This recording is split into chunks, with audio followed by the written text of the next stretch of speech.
जय हिंद, नमस्कार। मैं अंबर जैदी स्वागत करती हूँ आप सबका एक बार फिर से हमारे आज के कार्यक्रम में। दोस्तों, आज का जो प्रोग्राम है वो बहुत ज़्यादा इंटरेस्टिंग और ख़ास होने वाला है, क्योंकि आज हमारे साथ जुड़े हैं एस्ट्रोलॉजर प्रशांत कपूर। astrokapur.com उनकी वेबसाइट है और अपनी प्रेडिक्शंस के लिए जाने जाते हैं, जिनसे आज हम जानेंगे पॉलिटिकल, जियोपॉलिटिकल बहुत सारे सवाल और जनता की बारी डिमांड पर आज हमारे साथ जुड़े हैं प्रशांत कपूर जी। उन्होंने समय दिया और धन्यवाद और बहुत-बहुत स्वागत है आपका प्रशांत जी। जय हिंद, नमस्कार। अमर जी, जय हिंद। भारत माता की जय, Vande Mataram. And thanks for the invitation. और रही बात मेरे प्रोफाइल की, तो I am a mundane astrologer, जैसे कि आपने कहा ही है।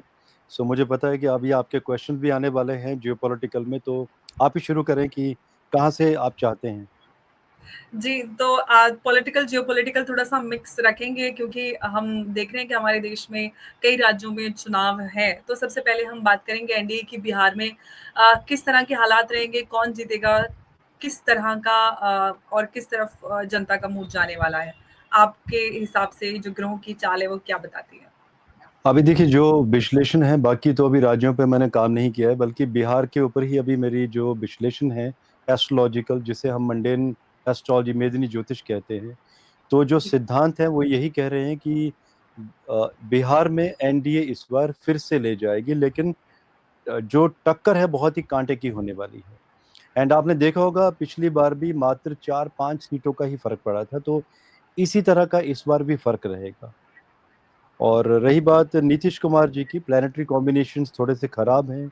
उनकी हेल्थ के ऊपर थोड़ी सी बनी हुई है कि हेल्थ में काफ़ी डिस्टरबेंसेस रहेंगे, क्योंकि सूर्य की जब एफ्लिक्शन होती है लगन के ऊपर, और जैसे कि अभी सूर्य ग्रहण भी होकर गया है सितंबर में, तो सूर्य ग्रहण मीन्स जब लगन पर पड़ता है किसी राजा को या किंग को, या कोई छोटे राज्य का, कस्बे का राजा या प्रेसिडेंट होता है, तो उसके मस्तिष्क में कोई ना कोई disorders, health issues related to brain, related to heart. तो ऐसे नीतीश जी के लिए ऐसे कुछ योग दिखाई दे रहे हैं।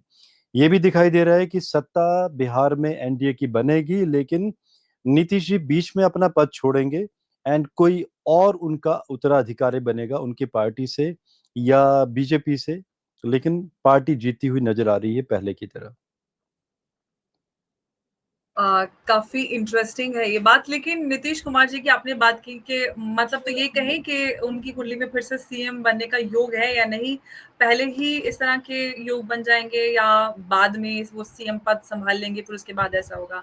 या बीजेपी से कोई और आएगा सीएम पद के लिए बिहार में? देखिए, बाद में बीजेपी से कोई और आएगा आफ्टर नीतीश कुमार। जैसे देखिए, एक एग्जांपल देता हूं मैं। ट्रम्प के बारे में अभी जितनी भी अटकलें दुनिया में लगाई जा रही हैं, ट्रम्प की कुंडली में खुद योग बने हैं कि वो अपना कार्यकाल पूरा नहीं कर पाएंगे। जो परेशानियां आएंगी, उनकी पार्टी के अपने लोग उनके एंटी हो जाएंगे। आप देखिए ना यूएस में, और ये प्रेडिक्शन मैंने बहुत पहले दी थी, जब शपथ समारोह हुआ था यूएस में जनवरी 2025 में। उसी समय मैंने प्रेडिक्शन दी थी। शपथ समारोह की एक कुंडली बनती है अंबर जी, तो उस कुंडली का विश्लेषण किया था हमने कि शपथ किस समय हुई थी, कौन से योग बने थे। तो उस समय मैंने कहा था कि मुदगर योग में शपथ ली गई है। मुदगर योग में जब भी शपथ ली जाती है, राजा को कामयाबी नहीं बनती है। पूरा देश एक मुदगर की तरह बनकर रह जाता है। आप देखिए ना यूएस में क्या हो रहा है। ये अपनी जिद के लिए भारत के ऊपर टैरिफ पे टैरिफ लगा रहे हैं। इनको लग रहा है कि भारत रिएक्ट करेगा। रिएक्शन आ भी रहे हैं हमारे, लेकिन हमारे रिएक्शन बहुत ही कॉन्क्रीट एंड बहुत ही डिप्लोमेटिक हैं। ट्रम्प को समझ में नहीं आ रहा है कि भारत कौन से एक्शंस लेने वाला है। रिएक्शंस, उनके एक्शंस हैं तो हमारे रिएक्शंस हैं। तो अभी क्या हो रहा है, जब एक्शंस के पे रिएक्शंस हो रहे हैं, तो ट्रम्प फिर से रिएक्ट कर रहे हैं इन चीजों को, और यही कारण बनेगा उनका सत्ता से बाहर निकल जाना।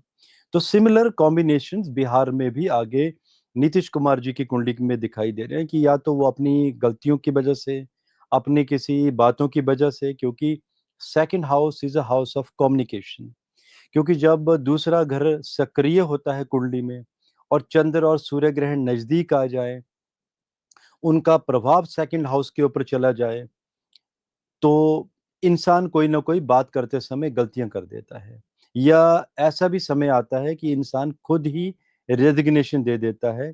और तीसरे ये भी रीजन बनते हैं कि हेल्थ डिटेरियोरेशन, क्योंकि जब मस्तिष्क में पीड़ा होगी, मस्तिष्क का कोई रोग बनेगा, तो वाणी के ऊपर भी प्रभाव आएगा। अल्जाइमर का रोग, जैसे भूल जाना, चीजें दिमाग से निकल जाना, या इंसान को एक इल्यूजन होता है जिसे हम शिजोफ्रेनिया कहते हैं, as a disorder, medical science की एक टर्म है। तो इंसान को इल्यूजन होता है कि ये चीज पहले हो चुकी है, ये होनी है, तो रिपीटेशन करते हैं ऐसे लोग बार बार बातों को लेकर। ऐसे नीतीश कुमार जी की कुंडली में योग आगे दिखाई दे रहे हैं। अगर हम चिराग पासवान की बात करें, क्योंकि बिहार से काफी बड़ा चेहरा है और केंद्र में अभी है, चिराग पासवान के सितारे क्या कहते हैं, किस तरह का किरदार बिहार में या फिर केंद्र की राजनीति में वो निभाएंगे? आगे वो उभरते हुए नेता हैं, उसमें कोई डाउट है ही नहीं। और उनकी कुंडली में योग बने हैं कि 2026 में, जैसे ही मार्च के बाद, सेकंड अगर हम आइट्रेशन ले, मई 2026 के बाद पासवान जी के सितारे काफी बुलंदियों पर होंगे, काफी बड़ी तरक्की वो कर रहे होंगे राजनीति में। तब तक जो थोड़ा सा समय है, डिफिकल्टी वाला है। सीट्स लेके आएंगे वो, पहले से थोड़ी सी ज्यादा लेके आएंगे, लेकिन इतनी नहीं जितनी उनको उन्होंने अपनी उम्मीदें बनाई हुई। ओके।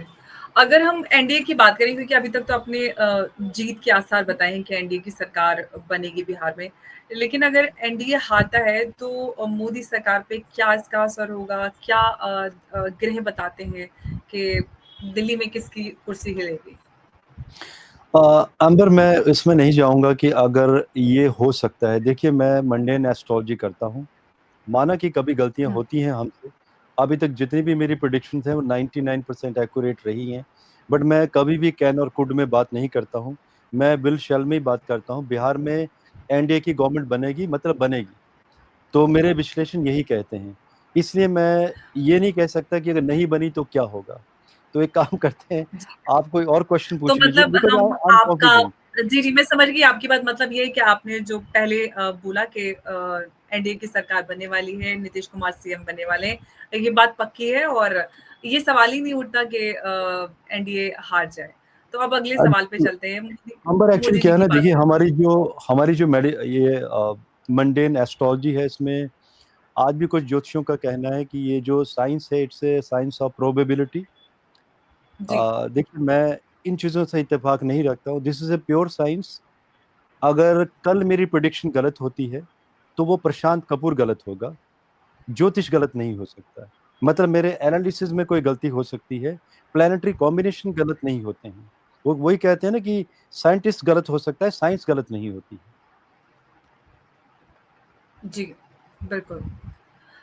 मोदी जी के बारे में बात कर लेते हैं। मोदी जी को लेकर बहुत सारे लोग अलग-अलग, इनफैक्ट हम एस्ट्रोलॉजर्स की बात करते हैं। कई सारे लोगों ने ये बात कही कि मोदी जी अगले टर्म में आएँगे और पीठ से ही वो चले जाएँगे, अपना फैसला अपना आप लेंगे, वो खुद तय करेंगे। कई लोगों का कहना है कि वो राष्ट्रपति भी बन सकते हैं। तो आपके हिसाब से मोदी जी क्या राष्ट्रपति बनेंगे, या फिर आपके हिसाब से क्या आपको लगता है कि मोदी जी जनरल इलेक्शंस में वापस आएँगे और अंबर पूरा मैं काम करेंगे अपनी बात पे? अंबर, आई थिंक मैं दुनिया का पहला एस्ट्रोलॉजर हूँ जिसने 2019 में हमारे एस्ट्रो कपूर यूट्यूब चैनल में भविष्यवाणी दे दी थी कि मोदी के जो अगले उत्तराधिकारी होंगे वो आदित्यनाथ योगी जी होंगे, योगी आदित्यनाथ जी। तो ये मैंने 2019 में प्रेडिक्शंस दी थी उनके बारे में। और आज भी मैं अड़ी हुई इन प्रेडिक्शंस के ऊपर, क्योंकि आज भी लोगों का ये कहना है कि शायद अमित अमित शाह जी होंगे। योग बने हैं उनकी कुंडली में स्ट्रॉन्ग, लेकिन सबसे जो पावरफुल कॉम्बिनेशन है वो योगी आदित्यनाथ जी की कुंडली में होंगे। मुझे मालूम है क्वेश्चन कुछ आपने और पूछा है, मैं आंसर कुछ और दे रहा हूँ, कड़ियों को जोड़ूंगा अभी मैं। देखिए, योग यही बने हैं कि मोदी जी के बाद जो उनके उत्तराधिकारी होंगे वो योगी जी होंगे। अब बात आती है कि फिर मोदी जी क्या करेंगे। देखिए, मोदी जी आने वाले समय में ये भी योग बना है कि उनकी जो कुंडली में कॉम्बिनेशन बने हैं कि वो हमेशा सत्ता में रहेंगे।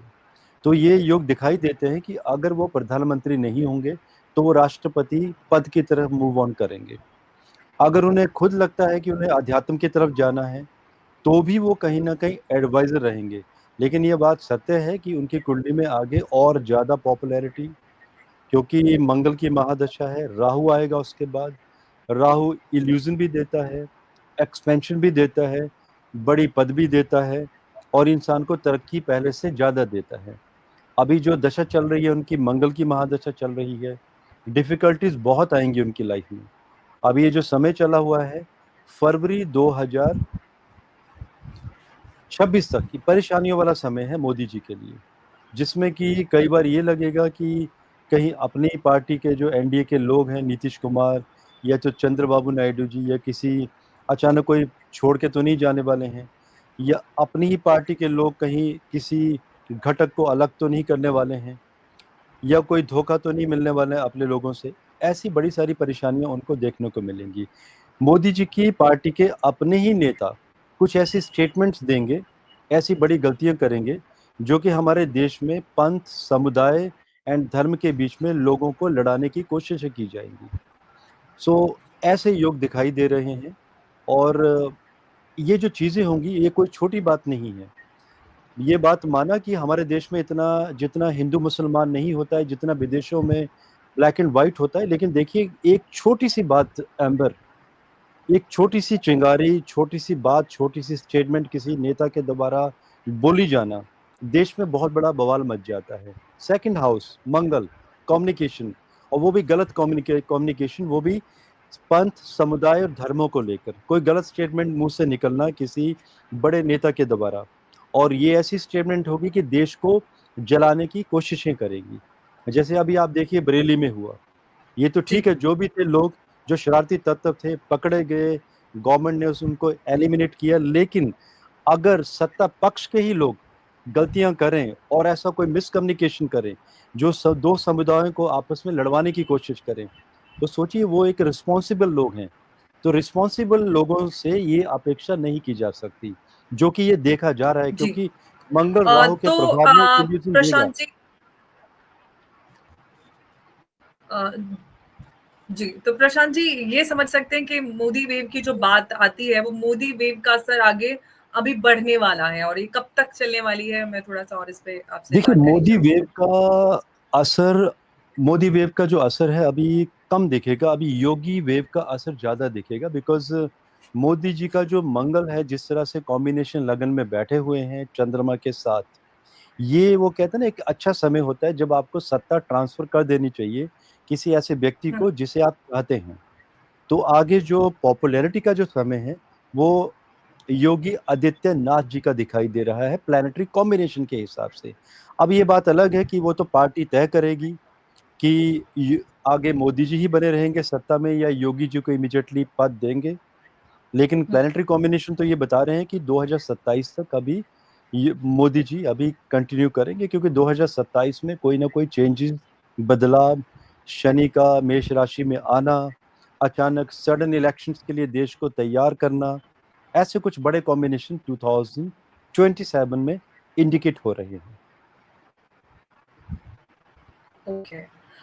प्रशांत जी, कई सारे सवाल रहते हैं भारत में, जो लोग अक्सर करते हैं कि क्या भारत, एक तो अखंड भारत की बड़ी बात होती है और एक हिंदू राष्ट्र, क्योंकि बहुत सारे लोगों को लगता है कि भारत एकमात्र एक ऐसा देश है जहाँ पर हिंदू बहुल लोग रहते हैं और हिंदुओं का एक एक ही देश है। तो ये हिंदू राष्ट्र होना चाहिए। तो आपको क्या लगता है कि इस तरह के योग बनते हैं कि भारत हिंदू राष्ट्र बन सकता है, या फिर एक ये पॉलिटिकल हवा या नारा नारा ही रह जाएगा बनकर? देखिए अगर हम हिंदू राष्ट्र की बात करें तो ऑलरेडी भारत एक हिंदू राष्ट्र है, बहुसंख्यक में हिंदू ज्यादा है। एंड अब जी। बात आती है कि क्या गवर्नमेंट इसके ऊपर कोई डिक्लेरेशन देगी, तो ऐसे कॉम्बिनेशन 2027 में दिखाई दे रहे हैं, जब गवर्नमेंट खुद डिक्लेरेशन करेगी कि भारत एक हिंदू राष्ट्र है। जी। तो मतलब ये कह सकते हैं कि बहुत ज्यादा समय नहीं है भारत को हिंदू राष्ट्र बनने में, कुछ ही आप सालों ऐसे की कह बात है। सकते और हैं, आप ऐसे कह सकते हैं कि बहुत ज्यादा समय नहीं है, लेकिन इसमें ये भी तथ्य है कि भारत जब हिंदू राष्ट्र की तरफ बढ़ेगा तो कोई डिफरेंस नहीं रह जाएगा। जो चीजें अभी चल रही हैं कि सब लोगों को साथ में लेकर चलना, ये चीजें और भी ज्यादा कॉन्क्रीट होती चली जाएंगी। लोग साथ में काम करेंगे हर पंथ समुदाय के, बिकॉज आज भी देखिए देखिए भारत ऐसा देश है एम्बर जी, कि पूरी दुनिया में सबसे ज़्यादा भाषाएं हमारे देश में बोली जाती हैं, सबसे ज़्यादा पंथ समुदाय हमारे देश में हैं, लेकिन आज भी सब लोग इकट्ठे हैं। अगर देखिए यही देश कहीं कोई आज ऐसी स्थिति किसी और देश में होती थी, तो वो देश पता नहीं कितने ही टुकड़ों में बढ़ जाता था। लेकिन आज भी सब लोग इकट्ठे हैं, कोई चीज़ बांधे हुए है। वो जो सिस्टम है एक एथिकल सिस्टम, तो वो चीज़ उस सिस्टम ने पूरे देश के लोगों को इकट्ठा करके रखा हुआ है आज भी। जी, बिल्कुल। थोड़ा-सा इधर से हटकर विदेश में चले जाते हैं। पुतिन, शी जिनपिंग और प्रेज़िडेंट ट्रम्प की बात करते हैं। इनके कुंडली में क्या लिखा है ये लोग अपनी, क्योंकि बहुत सारे लोगों का ये मानना है, जो एक्सपर्ट्स कहते हैं कि शी जिनपिंग अभी बहुत ज़्यादा समय तक सत्ता होल्ड नहीं कर पाएँगे, और ट्रम्प को लेकर आपने बोला ही। अ, प्रेज़िडेंट पुतिन के कुंडली में क्या लिखा है? आपको लगता है कि ये अपनी-अपनी टर्म कंप्लीट करेंगे और कब तक ये लोग सत्ता में रहेंगे, या कोई पॉलिटिकल सेटबैक, किस तरह की चीज़ें नज़र आती हैं? अमर जी, मेडनी ज्योतिष में हम लोग विश्लेषण करते रहते हैं कई तरह के, लेकिन अभी जो मेरी अपनी कैलकुलेशन है, श्री जिनपिंग जी। मिस्टर जिनपिंग अभी मार्च 2027 तक तो मुझे ऐसा नहीं दिखाई देता है कि उनकी कुर्सी हिलेगी। रही बात मार्च 2027 के बाद क्या होगा, आपने बहुत ही स्ट्रॉन्ग क्वेश्चन पूछा है। ये क्वेश्चन मेरे कभी जहन में नहीं था कि आगे क्या रहेगा, तो इसके मैं विश्लेषण करूंगा। एक आपने एक क्वेश्चन दे दिया है मुझे, जिसमें मुझे और काम करना होगा अभी। तो मार्च 2027 तक तो ही इज कंफर्म्ड। और रही बात ट्रम्प की, वो मैं शुरू में बता चुका हूँ। ट्रम्प का भविष्य अभी जी। अंधकार में है, और ये अभी से नहीं, बहुत पहले से कह रहा हूँ मैं।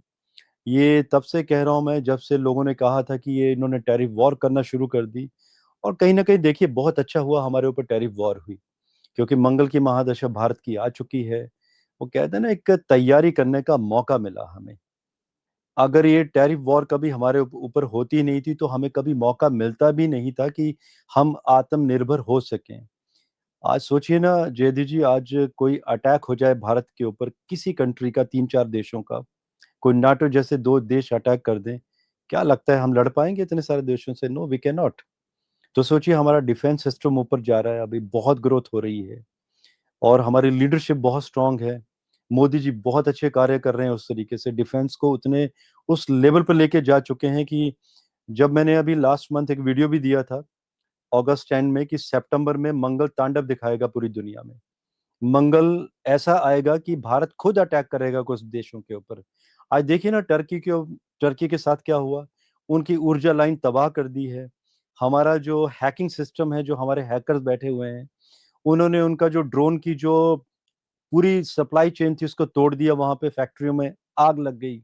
कभी सोच सकते थे हम लोग या देशवासी की भारत अटैक करेगा किसी ऐसी कंट्री पे, वो भी नाटो देश के ऊपर? और क्या आने वाले समय में भारत क्या पाकिस्तान के ऊपर अटैक करेगा, पाकिस्तान को खंड खंड करवाएगा? ये समय शुरू हो चुका है। अब आप देखते जाइएगा, उल्टी गिनती पूरी दुनिया की शुरू होगी। पहले तो पाकिस्तान का नंबर है 5-6 टुकड़ों में, पाकिस्तान का भी विभाजन, तैयारियां शुरू हो चुकी हैं। अब पाकिस्तान अभी भी ना समझ पाए तो वो उनकी मूर्खता है। और रही बात ट्रंप की, वो मैं बता चुका हूँ, ट्रंप के लिए समय बहुत खराब है। 7 लाख लोग पिछले दिन। प्रेज़िडेंट पुतिन के बारे में भी आप ऐड कर दें प्लीज़। पुतिन अभी सत्ता में रहेंगे अभी, अगले 2 वर्ष कोई परेशानी नहीं दिखाई दे रही है उनके लिए। कई लोगों ने ये भी कहा था कि उन्हें पार्किंसन का डिसऑर्डर है। कई लोगों ने मुझसे रिक्वेस्ट की थी आज से 3 वर्ष पहले कि मैं उनको एक वीडियो बना के दूं उनकी हेल्थ एस्ट्रोलॉजी के ऊपर, क्योंकि since I am a medical astrologer, तो ऐसा मुझे कुछ दिखाई नहीं दिया था, तो इसलिए मैंने कोई वीडियो बनाया भी नहीं था।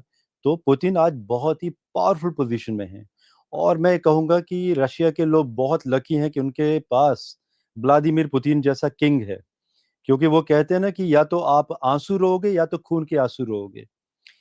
आज भी लोग कहते हैं कि क्या ये एथिकल था कि रशिया ने यूक्रेन के ऊपर युद्ध थोप दिया। देखिए, अगर रशिया युद्ध यूक्रेन के ऊपर अटैक नहीं करता, तो कहीं ना कहीं नाटो देश रशिया को तबाह कर देते थे, 1992 की तरह, जैसे सोवियत संघ को खंड खंड कर दिया था। तो अभी डिपेंड करता है कि आपको आंसू रोने हैं या खून खून के आंसू रोना है आपको।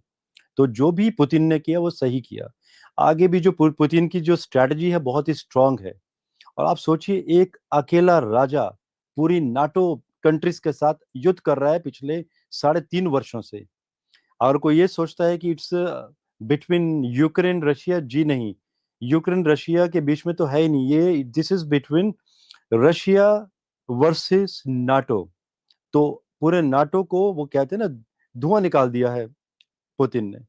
तो बहुत पावरफुल पोजीशन पे हैं और अभी जमे रहेंगे। ओके, जिस तरह से उन्होंने टक्कर ली है, सिर्फ नेटो ही नहीं बल्कि कहना चाहिए डायरेक्टली यूएस से टक्कर है, हैंड इन ग्लव नेटो। लेकिन प्रशांत जी थोड़ा सा देश में वापस आते हैं और बीजेपी की बात करते हैं। बीजेपी का अगला प्रेसिडेंट कौन होगा, ये कई वर्षों से सवाल बना हुआ है। बहुत सारे जो है चेहरे उनकी दावेदारी में उनके नाम आते हैं और काफी स्ट्रांग दावेदारी है। आपके हिसाब से किसके तारे मजबूत नजर आते हैं, कौन बन सकता है बीजेपी का अगला प्रेसिडेंट? जयदी जी, बल्कि अभी भी कोई 4-5 दिन पहले भी एक मेरी ऐसी सेशन हुआ था किसी के साथ, तो किसी ने क्वेश्चन पूछा था, मैं नाम नहीं याद आ पा रहा है मुझे। तो ये क्वेश्चन, इसके लिए मैंने 3 दिन से वर्क करना शुरू किया है। आज फ्राइडे है और अभी 2 अक्टूबर को, एक दिन पहले ही मैं काम कर रहा था इस पे। तो मैंने 12-15 कुंडलियों के ऊपर विश्लेषण करना शुरू किया है। थोड़ा सा टाइम चाहिए होगा मुझे, 20-25 दिनों का। ऐसा ना हो तब तक प्रेसिडेंट बन ही जाए, क्योंकि 1 साल से प्रेसिडेंट बनना बाकी है अभी। रिप्लेसमेंट हो जानी चाहिए थी अभी। तो माफी चाहूंगा, इसकी अभी कोई तैयारी नहीं है इस क्वेश्चन की मेरे पास। जी, आई अंडरस्टैंड ऑफ कोर्स। सारा इस पे काफ़ी विश्लेषण और बहुत सारा कुछ करना पड़ता है, तो ऑफ कोर्स ऐसा ही किसी भी सवाल का जवाब नहीं दे सकते। अगर हम प्रशांत जी वेस्ट बंगाल की बात करते हैं, ममता बनर्जी की बात करें, ममता दीदी, उनकी राशि क्या कहती है? 2026 के बाद वो मजबूत नज़र आएँगी या धीरे-धीरे डिक्लाइन की तरफ ममता दीदी जाती नज़र आ रही हैं? इस बार जो मैंने विश्लेषण किए हैं एनडीए की कुंडली में, वेस्ट बंगाल में, हुँ। एनडीए की सीटें पहले से थोड़ी सी बढ़ती हुई नजर आ रही हैं। लेकिन जो अभी विश्लेषण करंट अभी कर रहा हूं मैं, हो सकता है 1 माह के बाद कुछ नई चीज निकल कर आए मेरे विश्लेषण में। लेकिन अभी तक के जो विश्लेषण है यही बता रहे हैं कि ममता बनर्जी सत्ता में बनी रहती हुई नजर आ रही हैं अभी तक। तो ओके। वेस्ट बंगाल में, हेमंत बिस्वा सर।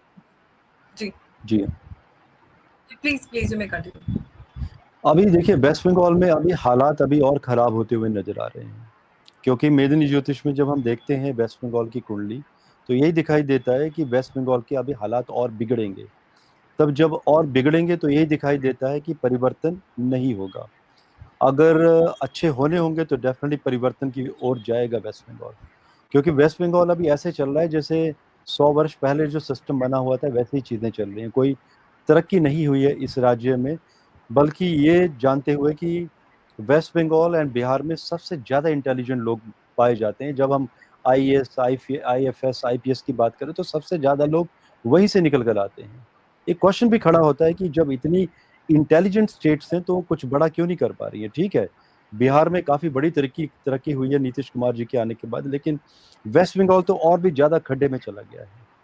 आज भी वहां पर लड़ाई झगड़े, दंगा फसाद, दो समुदायों के बीच में लड़ाई झगड़ा वहां पर, ये नॉर्मल सी बातें हैं। एंड आगे हालात अभी और ज्यादा खराब होते हुए नजर आ रहे हैं। ओके, तो वेस्ट बंगाल से थोड़ा-सा साइड में हो जाते हैं।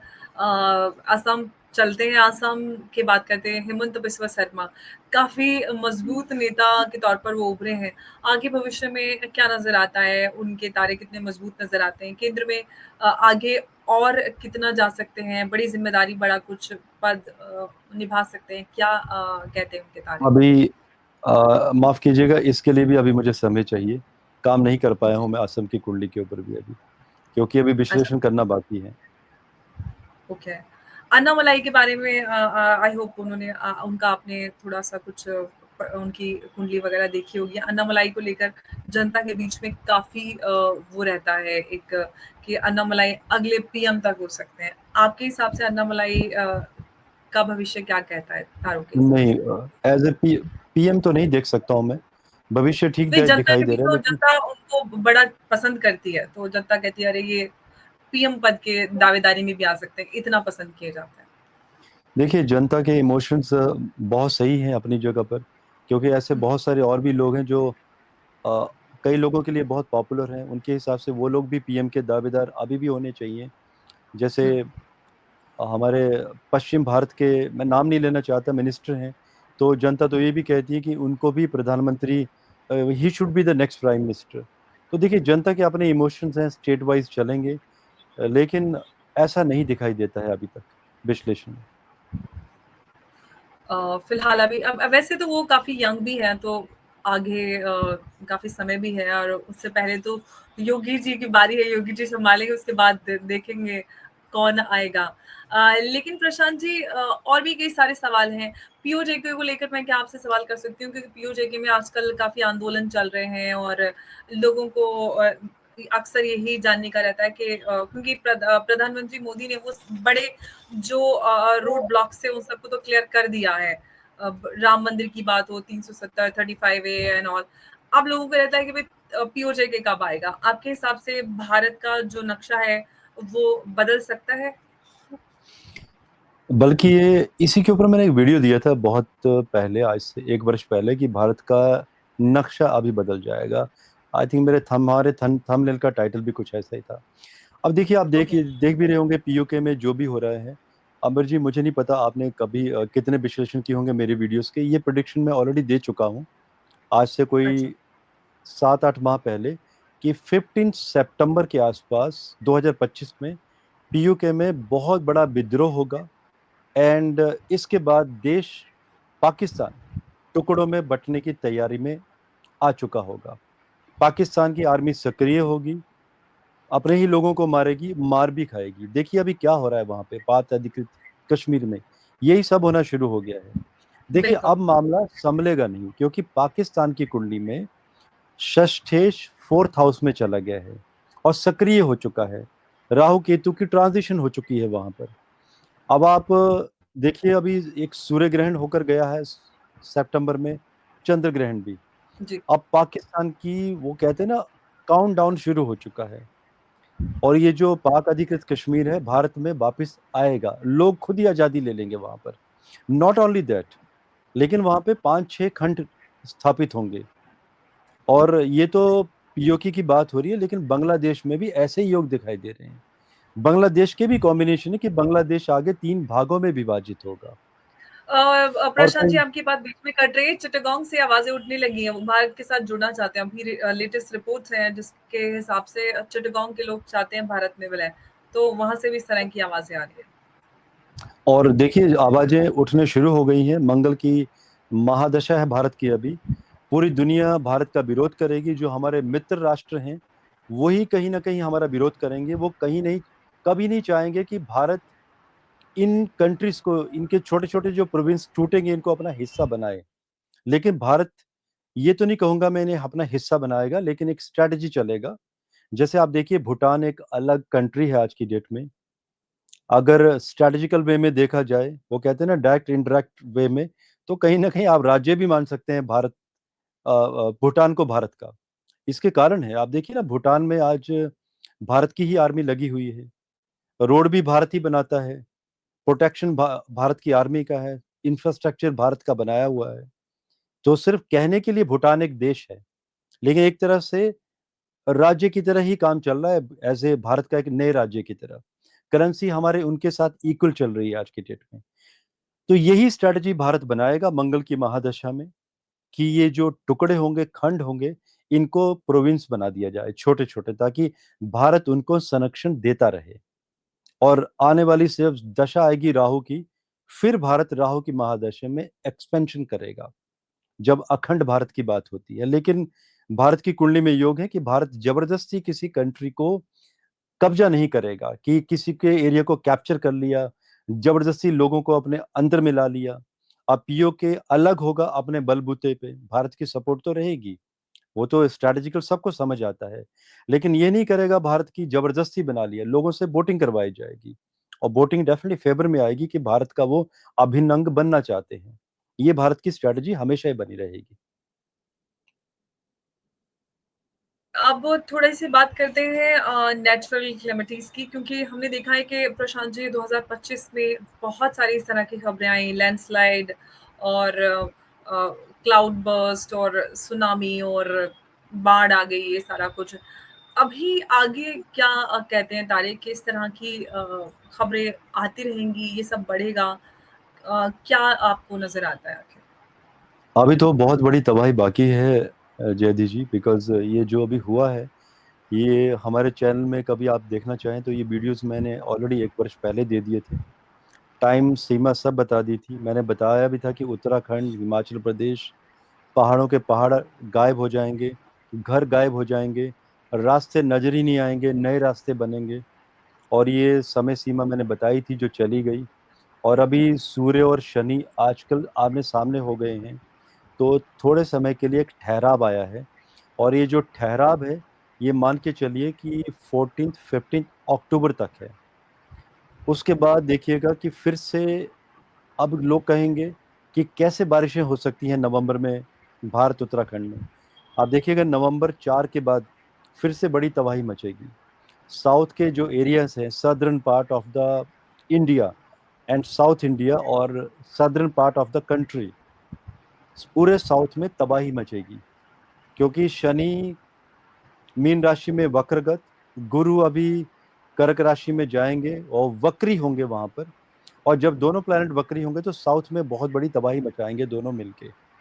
और अभी हमारे भारत के साउथ में, मतलब साउथ इंडिया में, अभी मॉनसून भी स्टार्ट होने वाले हैं। तो देखिए ये दिखाई दे रहा है कि साउथ में आपका तमिलनाडु, आंध्र प्रदेश, केरला, इनमें समुद्री तूफान, चक्रवाती तूफान और पहाड़, वहां पर भी यही सिलसिला चलेगा जो उत्तराखंड और हिमाचल में चला चला था कि पहाड़ वहां से खिसकना शुरू हो जाएंगे और आबादी को जान माल का नुकसान भी होगा। तो बड़ी तबाही बाकी है अभी। अभी तो देखिए वो समय आना बाकी है जब 2034 में गुरु शनि दोनों ही वाटरी साइन में होंगे और भारत के कई समुद्री शहर पानी में डूब जाएंगे। ये मैं ऑलरेडी प्रोडिक्शन में 4 वर्ष पहले कर चुका हूँ। तो समय अनुकूल नहीं है जयदी जी। और ये कब तक चलने वाला है? सिर्फ 2025 तक या और थोड़ा लंबा ये चलने वाला है? 2031 तक ये तबाही मचेगी। फिर बीच में थोड़ा सा ब्रेक देखते हैं, नहीं आता है, आता है। फिर 2034-35 में सबसे बड़ी तबाही शेष है। चलिए, हम अच्छे की कामना करते हैं कि ऊपर वाला सबको सुरक्षित रखे। लेकिन होने को कोई बदल भी नहीं सकता, जो होना है वो होके रहेगा। प्रशांत जी, जो भारत और अमेरिका के बीच में चल रहा है उसको लेकर बहुत ज़्यादा एक एम्बिग्यूटी बनी हुई है। लोग ये कहते हैं कि कब होगा भारत और अमेरिका के बीच में जो ट्रेड डील है उसका फाइनलाइज़ेशन। कई लोग कहते हैं कि इनफैक्ट गवर्नमेंट लेवल पे अगर बात करें, पीयूष गोयल जी ये बात कह चुके हैं कि नवंबर तक चीजें हो जाएंगी क्लियर। तारों के हिसाब से क्या कहता है? क्योंकि मोदी जी और प्रेसिडेंट ट्रम्प की बात करते हैं, दोनों दोस्ती है और वो सब दिखती भी है, ट्वीट्स और ये सब चलता रहता है। लेकिन कहीं ना कहीं अमेरिका भारत को खींचने में भी लगा हुआ है। Actually America is bullying India. तो ये सब कब तक चलेगा और क्या भविष्य है अमेरिका और भारत के रिश्तों का? अमर जी, मैंने हमारे एस्ट्रो कपूर चैनल में एक वीडियो दिया था अप्रैल फर्स्ट वीक ऑफ 2025। तब मैंने उस वीडियो में कहा था कि हमारे भारत में डिफेंस के शेयर्स मई में दो डबल प्राइस में चले जाएंगे। और वही एक ऐसा वक्त होगा जब भारत पे कोई अटैक भी होगा। और तब मैंने ये भी कहा था कि अचानक ही मई 2025 के बाद भारत के अगेंस्ट हो जाएगा यूएसए। लोगों ने ना बहुत मजाक उड़ाया था मेरे उस वीडियो का।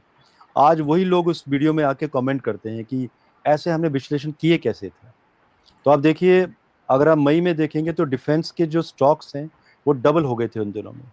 ये बात अलग है कि पहलगाम जैसी घटना हुई थी और ये नहीं पता था कि ये बहाना इस तरह से बनेगा। और उसी समय हमने पाकिस्तान के ऊपर, हमारी आर्मी ने अटैक किया था। 4 दिनों में पाकिस्तान की तबाही मचा दी थी पाकिस्तान में जाकर। पाकिस्तान आज कम से कम 10 वर्ष पीछे चला गया है। जो तबाही वहां पे उनके एयर बेसिस में मची थी और जिन्हें जितने आतंकियों को हमारी आर्मी ने मार गिराया था। आप सोचिए उसी समय यूएस से हमारे अगेंस्ट हो गया था। तो लोग मुझे कहते थे कि ऐसे कैसे हो सकता है, यूएस से तो भारत का मित्र है। आप देखिए क्या हो रहा है। अब क्वेश्चन आता है ये कब तक चलेगा सिलसिला? ये बहुत लंबा चलेगा, क्योंकि यूएस चाहता है कि भारत झुके। अब भारत झुकेगा नहीं अभी, अब भारत पूरी दुनिया को झुकाएगा। अब भारत का वो समय आ चुका है, मंगल की महादशा में है। अब भारत के जो भी सरकारें हैं डेफिनेटली वो एस्ट्रोलॉजिकल गणनाएं करवाती होंगी, ज्योतिषी होते होंगे उनके अपने पास। अब ये नहीं पता यूएस के पास एस्ट्रोलॉजर हैं वो ऐसी गणनाएं करवाते हैं, लेकिन अगर हैं तो उन्हें समझ लेना चाहिए कि भारत की मंगल की महादशा, सेकंड हाउस की, भारत अगर मौका मिले तो भारत आज यूएसए के साथ भी युद्ध के लिए तैयार हो जाएगा। आज अब ट्रम्प कहेगा कि बांग्लादेश में उनकी भी आर्मी है, हमारी भी, तो भारत कहेगा कि चलिए यूएसए के साथ आर पार की कर ही लेते हैं। अब ये वो भारत नहीं है जो सोचेगा कि नहीं हमें 10 कदम पीछे आना है, हम बाद में सोचेंगे। नहीं, अब सोचेंगे नहीं, अभी हम अटैक करेंगे। और यही रिएक्शंस यूएसए भारत के देख भी रहा है। यूएसए कोशिश कर रहा है कि भारत को दबाया जाए, भारत डरे और भारत यूएसए की बात माने, अपनी चलवाए। नहीं मानेगा भारत अभी किसी की, भारत अपनी बातें मनवाएगा पूरी दुनिया से। इससे पहले कोई एक्शन ले, भारत पहले ही अपने एक्शन भी और रिएक्शन भी दिखा देगा। मार्च 2026 ये वो समय है जब ये ट्रंप के टेंट्रम्स उस समय कम होना शुरू होंगे और मार्च अप्रैल के आसपास खत्म हो चुके होंगे। अब देखते हैं मार्च अप्रैल 2026 में क्या बड़ा होने वाला है। जो ट्रंप के ये जो ड्रामे हैं ये खत्म होंगे उस समय। Of course mid term elections भी आ रहे हैं तो काफी कुछ क्लैरिटी हो जाएगी और वहां पे पता चल जाएगा कि प्रेसिडेंट ट्रम्प जी और हाँ ज्यादा। बिल्कुल, क्योंकि 3 मार्च को सूर्य ग्रहण भी है और जी 16 मार्च के आसपास चंद्र ग्रहण भी है। अब उसके ऊपर भी मैं विश्लेषण दूंगा कि वो किस तरह से ट्रम्प के ऊपर और भारत के ऊपर प्रभाव डालेगा। तो भारत नहीं सुनेगा यूएस की। अब ऐसी वाली बात हो जाएगी कि भारत के सामने यूएसए को लिटरली भीख मांगनी पड़ेगी, तब जाके भारत सोचेगा कि उनके साथ समझौता करना भी है या नहीं करना है। जी। एक अंतिम प्रश्न आपसे प्रशांत जी, और रशिया यूक्रेन वॉर जो चल रहा है पिछले कई सालों से चल रहा है, और प्रेसिडेंट पुतिन की हमने बात की और आपने कहा कि वो इसी तरह से मजबूती से रहेंगे।